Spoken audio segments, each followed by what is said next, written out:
नमस्कार दोस्तों, आप सभी के स्टडी फॉर यूपीएससी से चैनल में स्वागत है।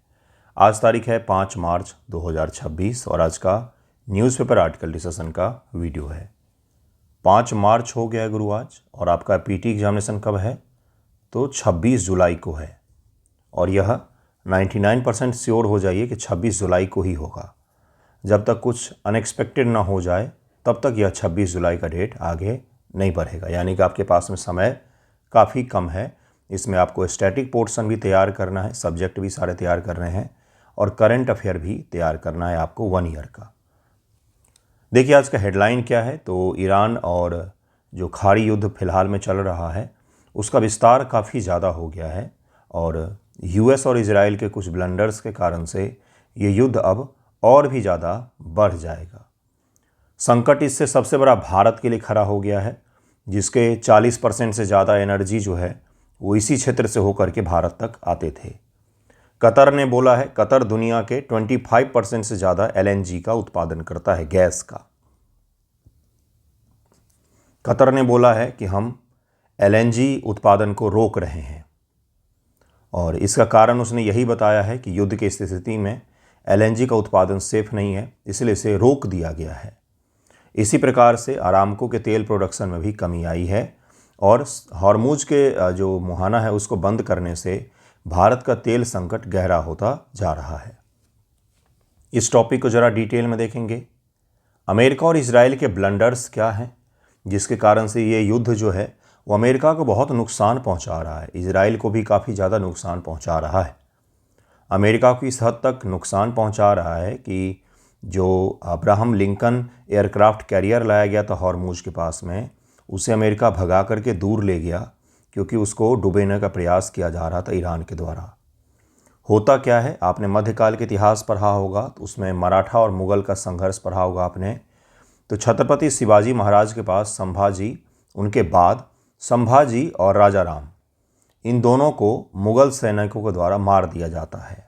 तो जब भी किसी लीडर को मार दिया जाता है, जो लीडर कमांड करता है उसके अंदर बहुत सारे कमांडर होते हैं, बहुत सारे कमांडर होते हैं जिसको जो लीडर का आदेश का पालन करता है और उसी हिसाब से चलता है वो। इसलिए किसी भी युद्ध में कभी भी लीडर्स को नहीं मारा जाता है। कारण बताता हूँ। तो संभाजी महाराज और राजा राम के मरने के बाद जितने मुग़ल कमांडर, जितने मराठा कमांडर थे, वो सब स्वतंत्र हो गए, और उन्होंने स्वतंत्र तरीके से मुग़लों पर अटैक करना शुरू कर दिया था, जिसके कारण से मुग़लों का पतन सुनिश्चित हो गया। क्योंकि लीडर के साथ बार्गेनिंग की जा सकती, लीडर के साथ समझौता किया जा सकता है। इतने हजारों कमांडर्स के साथ में, जिनकी अपनी अपनी टुकड़ी होती, उनके साथ में समझौता संभव ही नहीं होता है। उसी प्रकार से ईरान में भी हुआ। ईरान में लोगों ने जिसको इजराइल और अमेरिका की वीरता साबित कर दी कि बहुत भाई सीसीटीवी कैमरा ट्रैक कर लिया, तो ये कर लिया, वो कर लिया, अंततः वह बहुत बड़ा ब्लंडर बन गया, क्योंकि पीढ़ी 1 के जितने लीडर थे उन सबको ख़त्म कर दिया उसने, पीढ़ी 2 के जितने लीडर थे उन सबको ख़त्म कर दिया, यानी कि आने वाले भी जो लीडर होने वाले थे उन सबको भी ख़त्म कर दिया। जिससे क्या हुआ, ईरानी रिवॉल्यूशनरी गार्ड के जितने कमांडर हैं या ईरानी सैनिकों के जितने कमांडर हैं, उनको कोई एक कमांड करने वाला रहा ही नहीं। इसलिए उनको जो जिसको एम दिख रहा है, जो जिसको ठिकाना पता चल रहा है, सब वहाँ पर अटैक कर रहे हैं। तो एक आदमी को कंट्रोल करना, समझौता करना, डील करना, डराना आसान होता है। इतने सारे कमांडर्स को, जिनका कोई नेता ही ना हो, उसको रोक पाना काफ़ी मुश्किल हो जाता है। इसलिए ये युद्ध जो है वो माना जा रहा था कि इजराइल और अमेरिका तुरंत से 2 दिनों में वेनेजुएला के जैसे ख़त्म कर देंगे, लेकिन ऐसा कुछ भी नहीं हुआ। बल्कि ईरान के लोग यूनाइट हो गए, सोच रहे थे कि ईरान में तख्ता पलट हो जाएगा, रिजीम चेंज हो जाएगा, लेकिन ऐसा कुछ भी होता हुआ प्रतीत नहीं हो रहा है। स्थिति ऐसी बन गई है कि डोनाल्ड ट्रंप जो हैं वो इस युद्ध का कारण तक नहीं बता पा रहे हैं। क्योंकि अमेरिका में जो सिस्टम है बंधुओं, आपको पूरा कॉन्सेप्ट समझा रहा हूँ मैं, समझिएगा कि युद्ध किस प्रकार से कहाँ पर बढ़ रहा है। अमेरिका में क्या है, युद्ध की शुरुआत तो आपात स्थिति में प्रेसिडेंट के द्वारा की जा सकती है, लेकिन युद्ध के खर्चे के लिए कांग्रेस जाना पड़ता है। युद्ध के खर्चे के लिए कांग्रेस जाना पड़ता है, कांग्रेस से अनुमति लेनी पड़ती है। अब वो कांग्रेस को यही एक्सप्लेन नहीं कर पा रहे कि किस कारण से हमने ये युद्ध शुरू किया है। तो ये कुछ संकट बन रहे हैं। अमेरिका ने इजराइल और ईरान को भी बहुत ज़्यादा नुकसान पहुंचाया, ख़ासतौर से ईरान के लोगों की बहुत ज़्यादा मृत्यु हुई है। तो ये भी एक सच है, लेकिन ये भी सच है कि युद्ध एक तरफा नहीं हो रहा है जैसा माना जा रहा था। LNG संकट को जरा डिटेल में देखेंगे हम लोग। उसके अलावा फिनलैंड के प्रधानमंत्री जो हैं वो भारत की यात्रा पर आए हुए हैं, उस टॉपिक को भी हम लोग देखेंगे। अमेरिका के कुछ रडार और कुछ एयर डिफेंस सिस्टम जैसे पेट्रॉइट और थार्ड जो सिस्टम है, इसको भी हम लोग देखेंगे। शुरू करते एक एक करके टॉपिक। आज 5 मार्च हो गया, होली भी बीत गया है, तो अब अगर आप ढंग से प्रैक्टिस करेंगे डेली तो सही रहेगा। जिन्हें भी अचीवर ग्रुप में जुड़ना हो जुड़ जाइएगा। 13 फरवरी से शुरू किया था हमने और 13 जुलाई तक 6 महीने लगातार प्रैक्टिस करेंगे तो जो पेपर हाई हुआ है, लेवल अप हुआ है, उसमें आपको फाइट करने में थोड़ी सी मदद तो मिलेगी ही। देखिए आज का पहला टॉपिक क्या है।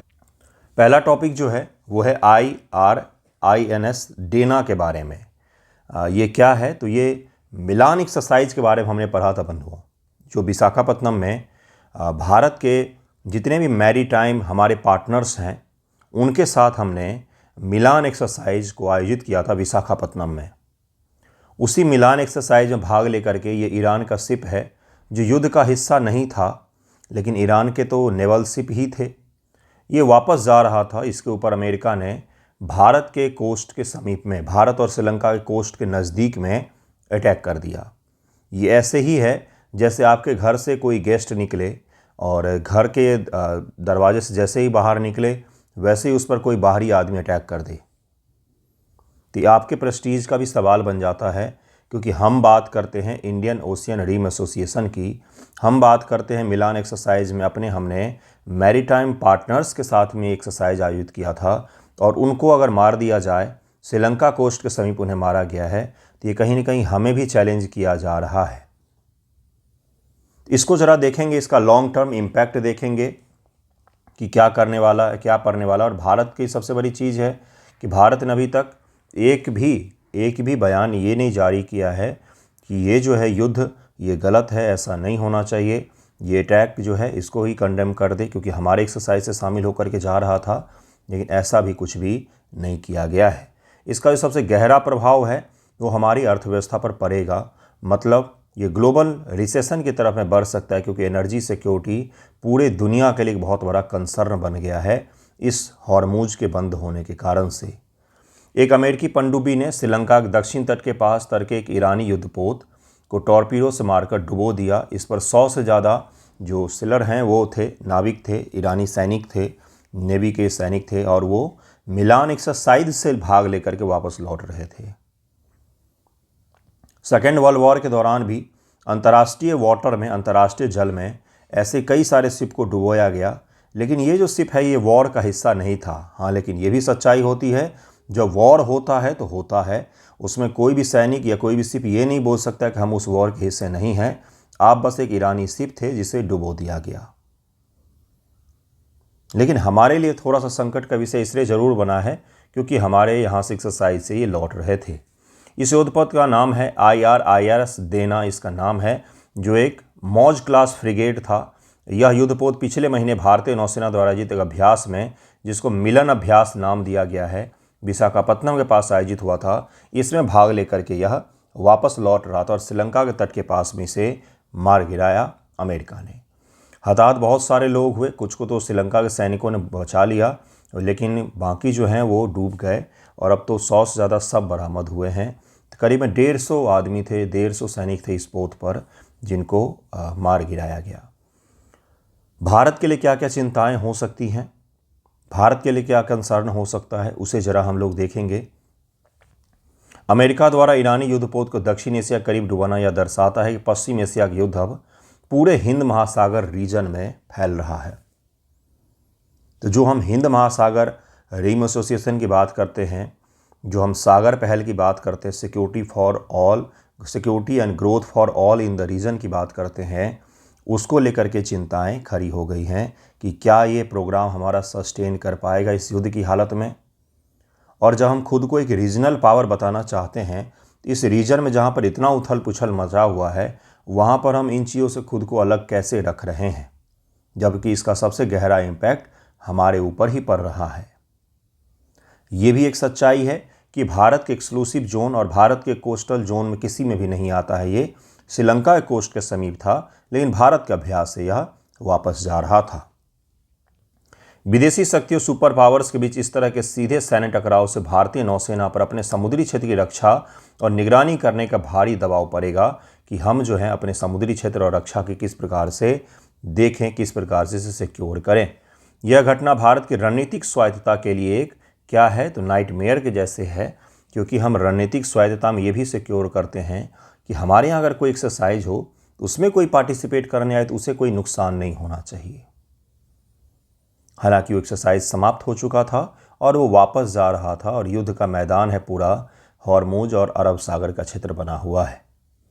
एक तरफ जहां जहाज भारतीय नौसेना के निमंत्रण पर अभ्यास के लिए भाग लौट रहा था, दूसरी तरफ इसे नष्ट करने वाला अमेरिका भारत का सबसे बड़ा रणनीतिक और क्वाड का भी भागीदार है। मिलन एक्सरसाइज में अमेरिका के भी शिप शामिल थे और ईरान का भी शिप शामिल था। ओके, भारत का रुख क्या है? भारत को अब ईरान के गुस्से, भारत के पास आने से उसके जहाज़ों को खतरा हुआ है। अब इस चीज़ का हमें सामना करना पड़ेगा और कि विश्वास की एक कमी आएगी, क्योंकि भारत ने कंडेम भी नहीं किया है और इस तरह की घटना भारत के समीप होना भी ये दर्शाता है। और भारत ने कोई बचाने का भी प्रयास नहीं किया अटैक के बाद भी, इसलिए ये भी कहीं ना कहीं एक निगेटिव हमारा छवि यहाँ पर बनता दिख रहा है। ये मैं नहीं कह रहा हूँ, टीवी पर बैठ करके जितने बड़े बड़े डिफेंस एनालिस्ट हैं उनको आप सुनेंगे तो उन्होंने ही कहा है सीधा सीधा सा कि हमारे छवि को नुकसान पहुंचाता है। ये हम एक तरफा दिख रहे हैं, पहले जो हम निष्पक्ष दिखते थे वो अब ऐसा नहीं है, हम एक तरफा इसमें दिख रहे हैं। भारत अपनी नौसैन्य शक्ति और कूटनीति को प्रदर्शित करने के लिए नियमित रूप से बहुपक्षीय अभ्यास आयोजित करता है। यदि कोई विदेशी जहाज भारत से लौटते समय सुरक्षित नहीं है तो इससे भविष्य में अन्य देश, विशेषकर अमेरिकी विरोधी गुट के देश जो हैं वो भाग लेने से हिचकिचाएंगे।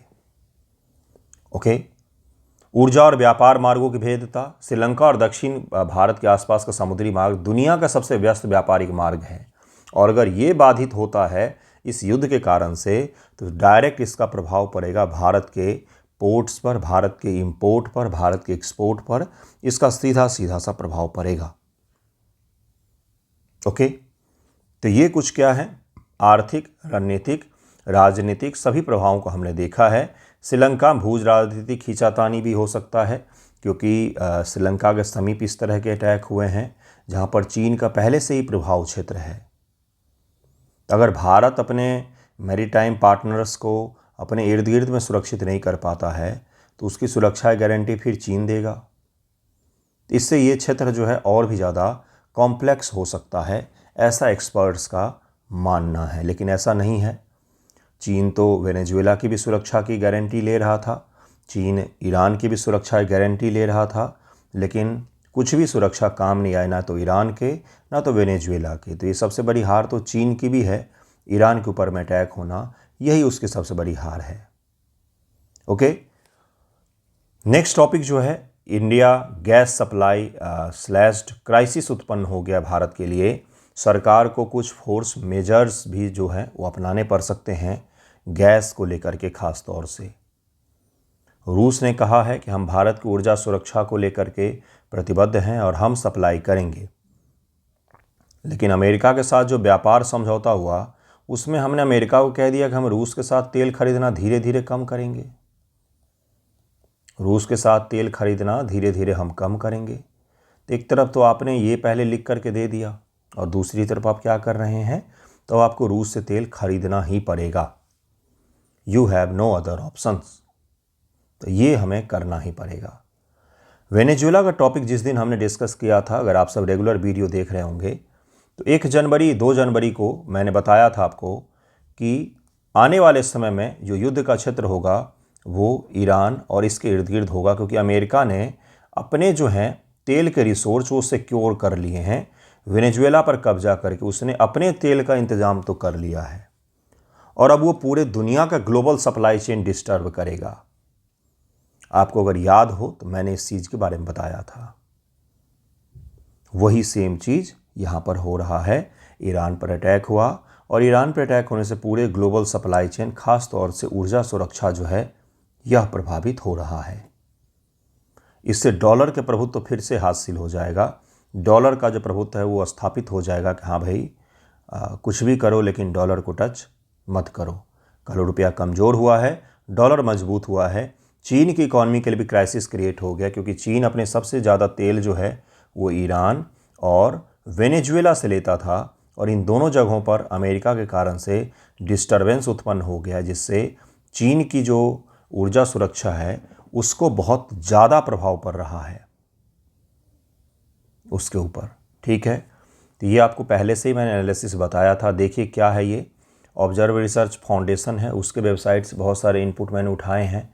ये बंदर अब्बास है, स्ट्रेट ऑफ हॉर्मूज के पास में ईरान का पोर्ट है, बंदर अब्बास इसका नाम है बंधुओं। यहाँ पर चाबहार है, चाबहार है यहाँ पर ग्वादर है, यहाँ पर ग्वादर है, यह पाकिस्तान का है। चाबहार जो है ईरान में पोर्ट है, जहाँ पर भारत विकसित कर रहा था। ये अबू धाबी है, यूएई है, ये दुबई है, ये खासाब है, खासाब है जो स्ट्रेट ऑफ हॉर्मूज के पास में एक और पोर्ट टाउन है। और फिलहाल में इन सभी जगहों पर अटैक हो रहे हैं। दुबई, जिसको सेफेस्ट हेवन कहा जाता था, वहाँ पर ज्यों त्यों ड्रोन्स गिर रहे हैं। इसको बंद कर दिया है। दरअसल में यह 33 किलोमीटर मात्र चौड़ा है। ईरानी रेवोल्यूशनरी गार्ड ने इसको बंद कर दिया। बंद करना इसलिए आसान हो गया क्योंकि 33 किलोमीटर लेकिन इसकी चौड़ाई है, लेकिन जहाज़ गुजरने के लिए जितना वाटर चाहिए होता, जो रास्ता है ना, वो ओनली 3 किलोमीटर है। तो 3 किलोमीटर को बंद करना किसी भी नौसेना के लिए कोई बात खास बड़ी चीज़ नहीं होती। 3 से 4 जहाज़ खड़े करेंगे तो आसानी से यह ब्लॉक हो जाता है। तो वही ब्लॉक हो गया है ये। यहाँ से एक बूंद तेल नहीं उन्होंने गुजरने दिया। कई सारे उन्होंने ऑयल टैंकर्स उड़ा दिए हैं। जैसे एक बहरीन के समीप में उन्होंने ऑयल टैंकर उड़ाए, जिसके कारण से पूरा जो है ये फारस की खाड़ी में तेल फैल गया है। तो पर्यावरणीय संकट भी क्रिएट हो रहा है। तो युद्ध का जो माहौल है बहुत ज़्यादा विस्तारित हो रहा है। इन जगहों के नाम जरूर ध्यान में रखिएगा, ये पूछेगा आपसे। ओमान का सागर है बंधुओं, और यह फारस की खाड़ी है। इन्हीं दोनों को जोड़ने का काम करता है straight of Hormuz. Straight of Hormuz, Hormoz की जल संधि इन्हीं दोनों को जोड़ने का काम करता है। ईरान ने जहाज़ों को हॉर्मूज जलडमरू मध्य के महत्वपूर्ण चौक पॉइंट से न गुजरने की चेतावनी दी है, और उसने कहा कि यहाँ से जो भी गुजरेंगे हम उसे उड़ा देंगे। लेकिन उसने ये भी कहा कि चीन के जहाज़ गुजर सकते हैं, लेकिन वो भी नहीं गुजर सकते। क्यों? कोई भी जो शिप चलती है ना रास्ते में, तो वो अपना इंश्योरेंस करवाती है, ब्रिटेन की एकमात्र कंपनी है उससे। और इंश्योरेंस का पैसा इतना ज़्यादा कर दिया उस ब्रिटेन की कंपनी की, एक भी जहाज़ इंश्योरेंस करवा ही नहीं पा रही है जो वहाँ से गुजरे। और इसके कारण से चीन हो या दुनिया का कोई भी देश का टैंकर हो, वहाँ से गुजरती ही नहीं है। सबको 100% रोक दिया गया है। और इस छोटे से रास्ते से दुनिया के 40% ईंधन आते हैं। तो यानी कि युद्ध जो है ये आपके किचन तक पहुंचने वाला है। आपका जो गैस है, अगर ये 2 सप्ताह से ज़्यादा, भारत सरकार का अधिकारी की जो कई सारे अधिकारी उन्होंने दिया है, 2 सप्ताह से ज़्यादा अगर ये युद्ध चलता है तो भारत में सीरियस एनर्जी क्राइसिस देखने को मिलेगा। इन्फ्लेशन में भारत बढ़ोतरी देखने को मिल सकता है। महंगाई जो है काफ़ी ज़्यादा बढ़ जाएगी। कमोडिटीज़ की महंगाई बढ़ जाएगी, क्योंकि ट्रांसपोर्टेशन तो तेल के द्वारा चालित ट्रक और गाड़ियों में ही होता है। तो तेल के दाम में 10 से 15 रुपये का इजाफा आ सकता है, और इसके कारण से इन्फ्लेशन ओवरऑल भारतीय मार्केट में आपको बढ़ता हुआ दिखेगा, और एक स्लो डाउन इकॉनमी में, पूरी दुनिया की इकॉनमी में आपको देखने को मिल सकता है। अगले 3 से 4 दिन मगर ईरान नहीं झुकता है, कमज़ोर नहीं पड़ता है, तो फिर सीरियस कंसर्न आ सकते हैं पूरी दुनिया के लिए। ओके बंधुओं, कतर एनर्जी पर प्रभाव। संघर्ष के कारण कतर एनर्जी की सुविधाएं प्रभावित हुई हैं, जिससे उसे अपना LNG का उत्पादन ही रोकना पड़ा है। लिक्विफाइड नेचुरल गैस कहते हैं इसको। ठीक है, इसके चलते कतर एनर्जी ने फोर्स मेजर्स नोटिस जारी किया है। LNG आपूर्ति में कटौती का संकेत है। उसने कहा है कि हम अपनी कटौती कर रहे हैं। और सबसे बड़ी चीज़ है, जब एक बार गैस या तेल का प्रोडक्शन बंद किया जाता है तो उस प्लांट को फिर से चालू करने में मिनिमम 2 से 3 सप्ताह का समय लगता है कि वो अपने पूरी 100% कैपेसिटी पर चलना शुरू हो जाए। तो बंद करना तो आसान है, लेकिन उसको पुनः चालू करना काफ़ी मुश्किल काम होता है। तो ये भी एक संकट खड़ा हो सकता है। भारत कुल 27 मिलियन टन प्रतिवर्ष LNG आयात करता है, जिसका आधा से अधिक हिस्सा कतर और UAE की खाड़ी से ही आता है। आधा से अधिक हिस्सा जो है वो कतर और UAE की खाड़ी से ही होकर के आता है। भारत के सबसे बड़े LNG आपूर्तिकर्ता पेट्रोनेट एलएनजी के जहाज हॉर्मुज जलडमरू मध्य सुरक्षित रूप से कतर के रॉस लस्फान के बंदरगाह तक नहीं पहुंच पा रहे हैं, और इसके कारण से पेट्रोनेट एलएनजी ने कहा है कि हमारा अभी इंपोर्ट जो है वो रुक गया है अप्रॉक्स। तो भारत के पास वर्तमान में तो एनर्जी सिक्योरिटी है, हमारे पास है अभी संसाधन कि हम चल सकते हैं 1 महीना, लेकिन उसके बाद के लिए हमें कंसर्न है कि हम क्या करेंगे। ठीक है, हमें और सोर्स पर निर्भर होना पड़ेगा, फिर वहाँ से इंपोर्ट एक्सपोर्ट के लिए रूट तलाशने पड़ेंगे, लोगों को मनाना पड़ेगा, कंपनियों को हमें मनाना पड़ेगा, तब जाके ये चीज़ शुरू हो पाएगा। आर्थिक प्रभाव क्या पड़ेगा? पश्चिम एशिया के संकट के कारण कच्चे तेल और एलएनजी की अंतर्राष्ट्रीय कीमतों में भारी उछाल, यानी कि $80 तक पहुंच गया प्रति बैरल का, जो 70 से नीचे था। पेट्रोनेट एलएनजी के शेयरों में भारी गिरावट आई है, जिसके कारण से गेल, IOCL, BPCL जैसे अन्य तेल कंपनियों के शेयर भी काफ़ी गिरे हैं। अमेरिका का क्या कदम है? तो अमेरिका नौसेना ने कहा है कि हम स्कॉट करेंगे, लेकिन अपने जहाज़ तो बचा लो भाई साहब पहले। आपको अब्राहम लिंकन जो एयरक्राफ्ट कैरियर है दुनिया का सबसे बड़ा, उसको लेकर भागना पड़ा। ईरान के कोस्ट से 400 किलोमीटर दूर जाके बैठे हैं वो अब, क्योंकि डर था कि कहीं ईरान उसे डुबो न दे, क्योंकि सुपरसोनिक जो हाइपरसोनिक जो मिसाइल होते हैं उसको रोकने का कोई डिफेंस सिस्टम बना ही नहीं दुनिया में। इसलिए ईरान को हल्के में ले लिया इन्होंने, लेकिन अब वह भारी पड़ता दिख रहा है। नेक्स्ट टॉपिक जो मैं आपको पढ़ाऊंगा ना, तो आपको पता चले कितना बड़ा नुकसान हुआ है। जरा देखिए एलएनजी क्या होता है। पूरा नाम होता है तरलिखित प्राकृतिक gas, liquefied natural gas. UPSC prelim में इसके बारे में सवाल आ चुका है, तो देख लीजिएगा, वहाँ पर आपको साइंस एंड टेक में मिल जाएगा। जब प्राकृतिक गैस मुख्य रूप से मीथेन को अत्यधिक ठंडे तापमान पर -62 डिग्री सी, -260 डिग्री फ़ारेनहाइट, सी और फ़ारेनहाइट में बदलना तो आपको आता होगा, तक ठंडा किया जाता है, तब तरल लिक्विड में बदल जाती है।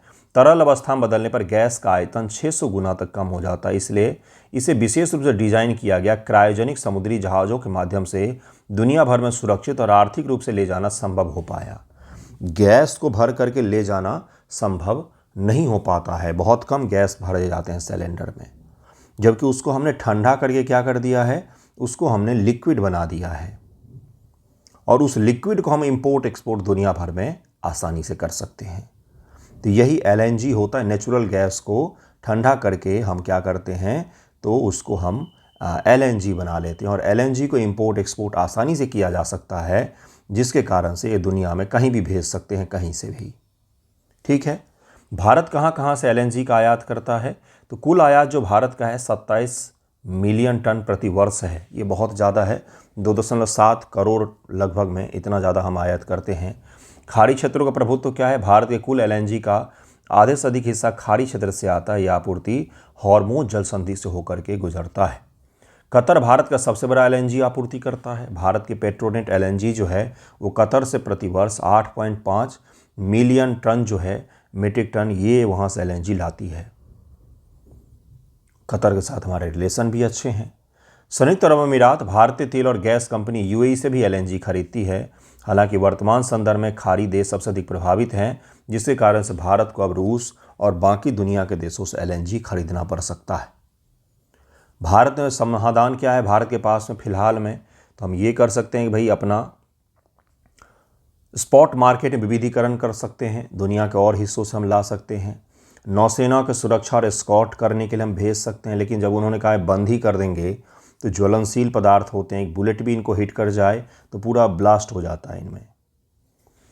रणनीतिक मांग प्रबंध मतलब कि स्ट्रैटेजिक डिमांड मैनेजमेंट, सरकार को गैस आपूर्तिकर्ताओं को प्राथमिकता का आधार बांटना पड़ेगा, और उर्वरक और बिजली संयंत्र जैसी आवश्यकताओं को गैस आपूर्ति सुनिश्चित की जाएगी, ताकि क्या हो, सभी जगहों पर यह चलती रहे, और हमें सही से इनको यूटिलाइज करते हुए आवंटन करना पड़ेगा। घरेलू आपूर्ति जो हमारा उसको अधिकतम करना पड़ेगा, जैसे ओएनजीसी जैसी जो कंपनियां हैं, oil and natural gas limited जो कंपनियां हैं, इनको हमें कहना पड़ेगा कि भाई आप अपना प्रोडक्शन बढ़ाएं कैसे भी करके, क्योंकि हमें घरेलू जो सोर्स हैं उससे हमें अब थोड़ा सा ज़्यादा चाहिए। तो ये टॉपिक आपको समझ में आ गया होगा। 2 टॉपिक हमने डिस्कस किए, एक IRIS देना के बारे में डिस्कस किया हमने, और LNG संकट के बारे में डिस्कस किया है कतर के साथ। नेक्स्ट जो टॉपिक है ये बड़ा ही अद्भुत सा टॉपिक है। ये जो दिख रहा है आपको इतना बड़ा, इसका साइज ह्यूज है, मतलब कि 5-10 फ्लोर की बिल्डिंग जितना ऊंचा। ये क्या है? तो ये रडार है। ये दुनिया का सबसे महंगा और सबसे बड़ा रडार है। रडार जिसका काम क्या होता है? डिटेक्ट करना, फाइटर जेट्स को, मिसाइल को डिटेक्ट करना। इसका रेंज जानकर के आप हैरान हो जाएंगे। इसकी रेंज जो है 5000 किलोमीटर, 5000, और ये $1 बिलियन का था। इसको ईरान ने उड़ा दिया, और इसके उड़ने के कारण से अमेरिका के बेस जो है ज़्यादा वल्नरेबल हो गए, उन पर अटैक ज़्यादा आसान हो गया। इसलिए अमेरिका को कई सारे बेस यहाँ से खाली करने पड़े, क्योंकि सबसे पहले उसने इसी को टारगेट किया और इसको बिल्कुल उड़ा के देखिए कैसा कर दिया उसने। ये इस तरह का इसे बना दिया, बिल्कुल आर पार, है ना। जिसके कारण से अमेरिका का जो यहाँ पर पूरे इलाके में उसका एक डिटेक्ट करने की क्षमता थी, बचाव की क्षमता थी, वो प्रभावित हुई है। इसका नाम क्या है? AN/FPS 132। आपसे पूछा जा सकता है प्रीलिम में कि AN/FPS 132 हाल ही में चर्चा में रहा, यह क्या है? तो एक अपग्रेडेड अर्ली वार्निंग रडार है। यह संयुक्त राज्य अमेरिका के वैश्विक मिसाइल ढांचे और स्पेस सर्विलांस की सबसे बड़ी रीढ़ थी। पूरे मिडिल ईस्ट में, कतर में यह जो लगाया गया था, पूरे मिडिल ईस्ट, हिंद महासागर का बहुत बड़ा रीजन, इन सब में यह अकेला रडार काफ़ी था निगरानी रखने के लिए। लेकिन अब क्या हुआ? तो बस उड़ा दिया गया इसे। खरबों रुपया जो है वो बूम हो गया। यह रडार कतर के अल उदीद एयरबेस के पास में स्थित है, जो मध्य पूर्व में अमेरिका का सबसे बड़ा सैन्य ठिकाना। इस विशाल रडार सिस्टम का अनुमानित कीमत लगभग में $1.1 बिलियन है। कितना रुपया होगा ये? $1.1 बिलियन। जरा इमेजिन कीजिए एक रडार की कीमत क्या है। इसकी क्षमता क्या थी? अत्यधिक रेंज, एक्सट्रीम रेंज। इसे लगभग 5000 किलोमीटर तक की दूरी से लॉन्च की गई बैलिस्टिक मिसाइल का पता लगाने, उन्हें ट्रैक करने के लिए डिज़ाइन किया गया था। यानी कि कतर और भारत की दूरी 5000 किलोमीटर नहीं है, तो भारत में भी कोई बैलिस्टिक मिसाइल लॉन्च होगा ना, तो उसे यह डिटेक्ट कर सकता है। इतना पावरफुल सिस्टम था ये। 360 डिग्री कवरेज, मतलब कि 5000 किलोमीटर किसी भी डायरेक्शन में उसके इर्द गिर्द में होगा तो वो उसका पता लगा सकता है सटीकता के साथ में। कतर में स्थापित इसे ब्लॉक 5 संस्करण के 3 solid state faced array radar face हैं, जो किसी भी दिशा से आने वाले खतरे को भांपने के लिए 360 डिग्री निरंतर कवरेज प्रदान करते हैं। पारंपरिक घूमने वाले रडारों के विपरीत इसकी किरणें इलेक्ट्रॉनिक रूप से काम करती हैं, जो मिली सेकेंड में आसमान को स्कैन कर सकती है। आपने देखा होगा घूमने वाला रडार, उसको घूमने में जो समय लगता है ना, उतना टाइम डायलेशन हो जाता है उसमें। इसमें टाइम डायलेशन शून्य के अप्रॉक्स में है, क्योंकि ये घूमती नहीं है बल्कि इलेक्ट्रॉनिक सिग्नल्स के माध्यम से यह पकड़ती है। तो ये इसकी अलग से खासियत है। प्रारंभिक चेतावनी या खाड़ी क्षेत्र का सबसे शक्तिशाली मिसाइल प्रारंभिक चेतावनी नोड है। यह पेट्रॉइड और थार्ड जैसी रक्षा प्रणालियों खतरे को इंटरसेप्ट करने के लिए महत्वपूर्ण अतिरिक्त मिनट देता है। मतलब पेट्रॉइड और थार्ड जैसे सिस्टम है। ये क्या है? जैसे S-400 अपने पास आकाश है, आकाश एयर डिफेंस सिस्टम है, उसी प्रकार से यह पेट्रॉइड और थार्ड अमेरिका का सिस्टम है। इन सब को यह एक्स्ट्रा टाइम देता था रडार, क्योंकि पहले ही डिटेक्ट कर लेता था, जिससे ये सिस्टम अपने आप ही तैयार हो जाते थे। पेट्रॉइड और थार के बारे में भी पढ़ेंगे हम लोग इसी वीडियो में, क्योंकि इनको भारी नुकसान पहुंचाया है। किसने? तो ईरान ने। इसके द्वारा एकत्र किया गया डेटा सीधे अमेरिकी सेंट्रल कमांड सेंटिकॉम के सहयोगी नेटवर्क भेजा जाता, ताकि पूरे ईरान या यमन से उत्पन्न होने वाले खतरों से बचाया जा सके। हुआ क्या? तो इसको उड़ा दिया गया, और इसका काफ़ी गहरा इम्पैक्ट पड़ा है अमेरिका के डिफेंस सिस्टम पर। इस युद्ध से ये भी पता चलता है, ये देखिए थार्ड सिस्टम है, इसे दुनिया का सबसे एडवांस सिस्टम माना जाता है, लेकिन इसको उड़ा दिया है किसने? तो ईरान ने इसको उड़ाया है। सारे युद्धों से एक चीज़ और पता चलता है बंधुओं, वो क्या है कि अटैकिंग सिस्टम तो मजबूत होना ही चाहिए, लेकिन डिफेंस का जो सिस्टम है वो भी ज़्यादा मजबूत होना चाहिए। जैसे ब्रह्मोस हम अटैक करने के लिए यूज़ करते हैं, लेकिन S-400 और आकाश एयर डिफेंस सिस्टम जो हमारा है वो हम डिफेंस के लिए यूज़ करते हैं, रोकने के लिए, अपनी तरफ आने वाले हथियारों को रोकने के लिए हम यूज़ करते हैं। ऑपरेशन सिंदूर के दौरान एक चीज़ साबित हो गया कि अमेरिका का भी सिस्टम कहीं ना कहीं फेल हुआ है, लेकिन हमारा एक भी मिसाइल ने पाकिस्तान का भारत की ज़मीन को हिट नहीं किया, टारगेट नहीं किया। ठीक है। आधुनिक युद्ध में हवाई हमले से बचने के लिए अमेरिका द्वारा विकसित दोनों दुनिया की सबसे उन्नत वायु रक्षा प्रणालियां हैं। इन्हीं जगहों पर जो एक थार्ड सिस्टम था उसको जब ईरान ने उड़ा दिया, तो साउथ कोरिया में भी एक थार्ड सिस्टम अमेरिका ने लगाया हुआ है चीन के कारण से। तो उस साउथ कोरिया से थार्ड सिस्टम को उठा करके अब फिर से मिडिल लिस्ट में ले जाया गया है। मध्य पूर्व के वर्तमान संघर्ष में ईरान और उसके सहयोगियों के हमले को विफल करने में ये सिस्टम जो है बड़े काम कर रहे हैं। इन्होंने बहुत सारे रोके भी हैं, बहुत सारे रोके हैं, लेकिन कुछ को नुकसान भी हुआ है। यह एक उन्नत एंटी बैलिस्टिक मिसाइल रक्षा प्रणाली है, जिसे शॉर्ट, मीडियम और इंटरमीडिएट रेंज के बैलिस्टिक मिसाइलों को उनके उड़ान के अंतिम चरण में नष्ट करने के लिए डिजाइन किया गया है। थार्ड एकमात्र अमेरिकी प्रणाली है जो वायुमंडल के अंदर और बाहर लगभग 150 किलोमीटर ऊंचाई तक दोनों जगह लक्ष्य को सफलतापूर्वक भेज सकती है। मारने का तरीका बड़ा ही आसान होता है, हिट टू किल, मतलब कि बहुत ही ज़्यादा सटीक होता है यह।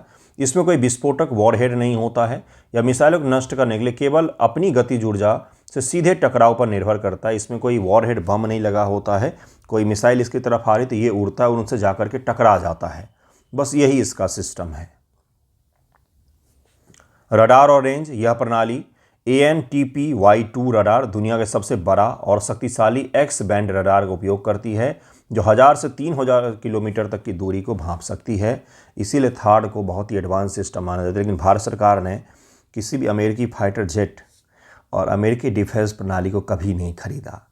पता है क्यों नहीं खरीदा? क्योंकि ऑपरेशनल सॉवरेनिटी ख़त्म हो जाती है। अमेरिका आपको बांधता है कि ये यूज करोगे, ये नहीं करोगे, ये हम देंगे, ये नहीं देंगे। तो ऑपरेशनल सॉवरेनिटी ख़त्म हो जाती है, कम हो जाती है, जिसके कारण से भारत ने एक भी आज तक अमेरिकी फाइटर जेट नहीं खरीदा है। ठीक है, इसी प्रकार का एक और सिस्टम है जिसको पेट्रॉइट नाम दिया गया, phased array tracking radar to intercept on target. Full form भी याद रखिएगा, बीपीएससी प्रीलिम में फुल फॉर्म भी पूछे जाते हैं, 2 बार देखेंगे तो याद हो जाएगा। यह जमीन से हवा मार करने वाली सरफेस टू एयर मिसाइल प्रणाली थार की तुलना में बहुत पुरानी लेकिन लगातार अपग्रेड की गई है। थार से पहले पेट्रॉइट ही यूज़ की जाती थी, फिलहाल में थार यूज की जाती है। बहुउद्देशीय भूमिका होती थार मुख्य रूप से केवल बैलिस्टिक मिसाइल, जबकि पेट्रॉइट क्रूज मिसाइल लड़ाकू विमान और रडार को चकमा देने वाले ड्रोन को भी आसानी से नष्ट कर सकता है। रेंज इसकी थार की तुलना में कम ऊंचाई पर है, लेकिन यह कई सारे सिस्टम को ट्रैक कर सकता है। इसका सबसे नवीनतम, सबसे घातक संस्करण PAC-3 MSE है, Patriot advance capability 3 missile segment enhancement है। ये इसका सबसे लेटेस्ट वर्जन है, इसे ज़रूर ही याद रखिएगा। रक्षा का स्तर अगर हम लोग अंतर देखेंगे तो थार अपर टीयर रक्षा प्रदान करता है, बड़े क्षेत्र और अधिक ऊंचाई तक को कवर करता है, जबकि जो पेट्रॉइट है वो तुलनात्मक रूप से पुराना है और इसकी लागत भी कम है और यह इसके डाइवर्सिफाई है बहुत ज़्यादा, बहुत अलग अलग प्रकार के सिस्टम को भी ट्रैक कर सकता है। ये हिट टू किल की जगह पर इसमें छोटा सा वॉर हेड भी लगा होता है, तो इसे ज़रूर याद रखिएगा। इन दोनों को ये आपसे पूछा जा सकता है। टाइम एंड हो गया, इसलिए नेक्स्ट वीडियो में हम लोग पढ़ेंगे फिनिश प्रेसिडेंट बिगिन 4-डे विजिट। फिनलैंड के राष्ट्रपति जो हैं भारत की यात्रा पर आए हुए हैं। यह रूस और बाकी जो देश हैं दुनिया के, उनके राष्ट्राध्यक्षों की इस 6 महीने में चौथी या 5वीं यात्रा है। इससे पहले फ्रांस के आए थे, उससे पहले यूके के आए थे, ब्राज़ील के आए और रूस के राष्ट्रपति भी भारत आए थे और फिलहाल में ये भी आए हैं। तो कुछ खास होगा तभी तो आए होंगे। इसको हम लोग कल के वीडियो में देखेंगे। जिन्हें भी अचीवर ग्रुप में जुड़ना हो जुड़िएगा। धन्यवाद आप सभी का वीडियो देखने के लिए।